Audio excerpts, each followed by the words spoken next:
טיפולי האנטי אייג'ינג שלי לא מחליפים ניתוח, הם הרבה יותר טובים מניתוח. ולמה? כשמטופלות מגיעות לתהליכי אנטי אייג'ינג ושואלות אותי האם התהליך הטיפולי יכול להחליף ניתוח, התשובה שלי היא לא.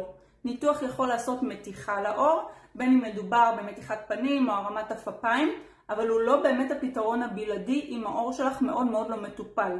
אם העור לא מתפקד מבפנים ואם אין לו מספיק ייצור של קולגן, המתיחה לאחר הניתוח תחשוף עור דק, שביר, יבש, מבריק מדי, קפוא ולא גמיש.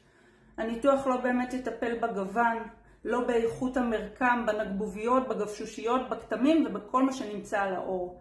העור קודם כל צריך להגיע למצב של תפקוד טוב, של איכות מרקם גבוהה מאוד.